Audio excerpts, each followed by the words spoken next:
Seja bem-vindo ao episódio 49 da série Primeiras Frases em Inglês, o penúltimo episódio aqui da nossa série, em que a gente criou, já posso falar que no passado a gente criou uma base incrível de inglês para você, estruturas iniciais, você desvendou muitos mistérios da língua inglesa comigo dentro desse treinamento. E nessa penúltima aula aqui, nesse episódio 49, você vai aprender a fazer ordens e pedidos em inglês. Você vai pedir para alguém fazer alguma coisa. Faça isso, coma aquilo, durma aqui, estude mais. Como é que você manda alguém fazer um verbo? Corra, faça, vá, fique. Parece uma música da Pitty, né? Pense, fale, compre, beba. Mas é exatamente isso que você vai ver como fazer em inglês, que é extremamente simples. Você quer falar para alguém fazer um verbo? É só falar o verbo. Por exemplo, se eu quero falar para você corra, eu não posso em português falar para você assim, correr. Fica errado. O verbo correr, na hora de você fazer um pedido com ele, você tem que falar corra, certo? Tem uma conjugação acontecendo aí. Em inglês, não. Você vai lá com o verbo to run, significa correr. Quer falar para alguém corra? É só falar run. Não existe nenhuma transformação de conjugação, não existe nenhum tipo de adaptação que você vai ter que fazer aqui. Quer falar para alguém fazer um verbo, é só falar o verbo. Simples assim. Run. Super simples, né? Olha que interessante esse caso. Go, now. Vá agora. O que é o verbo to go? A gente já viu ele acontecendo infinitas vezes. A gente já viu bastante o verbo to go. É ir. Verbo to go, não é ir? Você quer falar para alguém assim, ó. Vá, faça a ação de ir. É literalmente só falar o verbo go. Go now. Vá agora. Esse now tá aqui só para falar agora, né? Mas o go já serviria. A frase poderia ser só go. Significaria vá e estaria tudo certo. Se você quer que alguém fique, o verbo to stay significa ficar. Você falaria para alguém stay. Please stay. Por favor, fique. Por exemplo, porque eu não quero que você vá embora, né? Please stay. Bem fácil, bem interessante, né? Olha esse caso. O pessoal tá indo no evento, tá indo seja lá para onde for, e eu fiquei para trás. Aí eu grito, hey, wait for me. Wait for me. Espere por mim. O que é o verbo to wait? Esperar. Se eu quero gritar para alguém espere, é literalmente só gritar wait. Super simples. Wait. Se eu quero falar espere por mim, espere por nós, espere por sei lá o que, eu coloco wait for me, wait for us. Ah, espere pelo João, wait for João, e assim por diante. Super simples. Olha esse caso, tá chovendo. So, close the window. Close the window. Feche a janela. Come on, close the window. Feche a janela. Sabia que a plataforma Windows, que a gente usa no computador, se chama Windows, esse sistema operacional, porque ele funciona através de janelas, né? Windows significa literalmente janela. Quando você abre uma ferramenta, ele abre uma janela daquela ferramenta, por isso que o nome da plataforma é assim. Close the window. Você poderia falar para alguém assim, ó, close your eyes. Feche os seus olhos. Eu vou te contar uma surpresa. Então, para eu poder pegar aqui a surpresa, eu vou te entregar um presente. Close your eyes. Ok? Close the door seria fecha a porta. Close the... O que mais que a gente consegue fechar? Consegue fechar a janela. Consegue fechar as cortinas, por exemplo. Close the curtains. Close the curtains. Estaria tudo bem também. Olha esse caso. Como close your eyes é feche os seus olhos. Open your eyes é abra os seus olhos. Não é isso que o Freddie Mercury canta lá em Bohemian Rhapsody?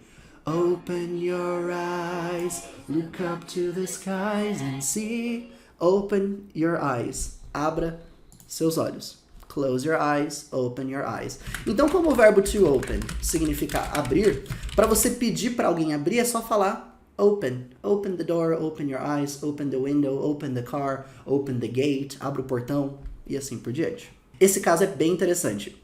Answer the door, please. Answer the door, please. Atenda a porta, por favor. Conhece o verbo to answer? Já viu ele sendo usado com a ideia de responder? Por exemplo, answer my question. Responda a minha pergunta. Answer my question. O mesmo verbo to answer, de responder, ele também pode ser usado para quando você responde a uma demanda. Por exemplo, o seu telefone tocou. Hello, motel. Seu telefone tocou. Aí eu falo assim, answer your phone. Eu tô falando assim, atenda seu telefone. Teve uma demanda, que foi o telefone tocar, e eu falo, atenda o telefone. Responda, literalmente, o telefone. Então, esses casos em que você pode atender o portão, atender a porta, atender o telefone, você usa o answer. Então, answer the door, please. Atenda lá a porta, por favor, tem gente lá tocando a campainha. Então, é assim que você faz pedido com um verbo em inglês. A estrutura é essa. Você conhece infinitos verbos nesse ponto. A gente já viu muitos verbos. Abrir, fechar, correr, tentar, estudar, dormir. A gente já viu infinitos. Agora, quer fazer um pedido com esses verbos que você já conhece? É só falar o verbo. Quer falar para alguém durma? Fala para a pessoa. Sleep. Quer falar para alguém pare? Fale para a pessoa. Stop. É super simples, tá bom? E agora que você sabe fazer um pedido para que a pessoa faça, é legal que você conheça como fazer um pedido para que não faça. Não faça isso, não durma, não corra. Para isso, use o don't, que significa não, né? O mesmo don't que você viu sendo usado para falar eu não faço. Por exemplo, eu não falo chinês. I don't speak Chinese. Por exemplo, use o mesmo don't para fazer pedidos na negativa. Pedidos de não faça isso. Não corra, não durma, não grite, não chore, não fique bravo, não se preocupe, não pare, esse tipo de coisa. Então, don't, não faça aquela ação. Então, o don't, seguindo da ação, não faça aquilo. Por exemplo, don't do that. Não faça isso. Você tá ali prestes a, sei lá, colocar a mão na panela quente. Eu falo, hey, don't do that. Não faça isso. O que eu estaria falando se eu só dissesse do that?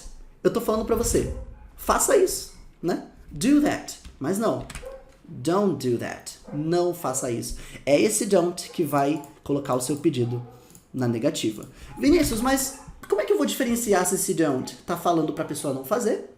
Ou é um don't falando eu não faço, ela não faz? Poxa, tem que ter a pessoa fazendo, né?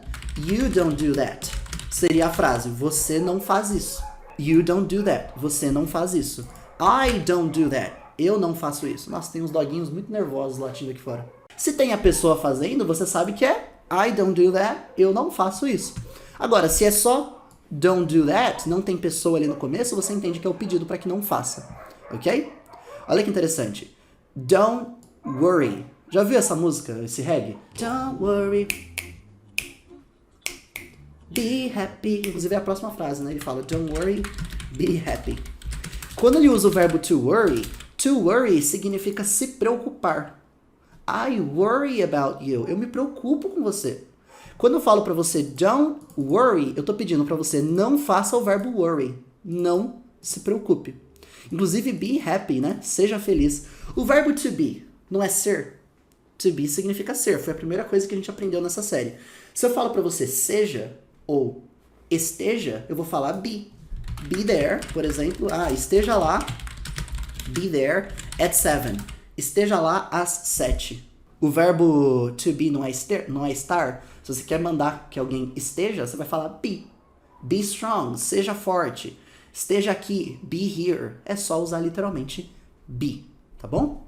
Você tá indo embora e eu falo, por favor, não vai agora. Please, don't go now. A gente não tinha visto lá no começo que você poderia falar, por exemplo, go now, para falar vá agora? Se você quer que a pessoa não vá agora, don't go now.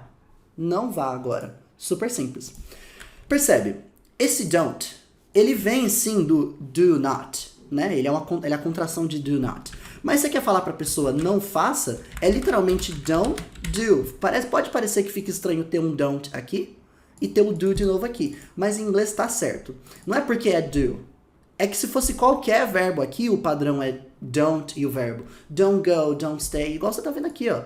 Don't go. Então, isso aqui tá certo em inglês, como você viu aqui na primeira frase que a gente tinha. Eu tô te mostrando aqui para qualquer ação que você vai falar para ela não fazer, você coloca dessa forma, ok? Super simples esse padrão. Olha que interessante. Don't step on the grass. Don't step on the grass. Não pise na grama. O verbo to step é pisar, colocar o pé. Então, se eu falo don't step, não pise. Onde você pisa é no on que você vai apontar, olha só. On aponta onde está pisando. Se você está pisando no chão, pisando na grama, pisando na areia, pisando no gramado, pisando na flor, pisando em mim, o on aponta onde é que você vai pisar. Por exemplo, pisar no piso é step on the floor. Se você vai pisar no chão, na terra, step on the ground.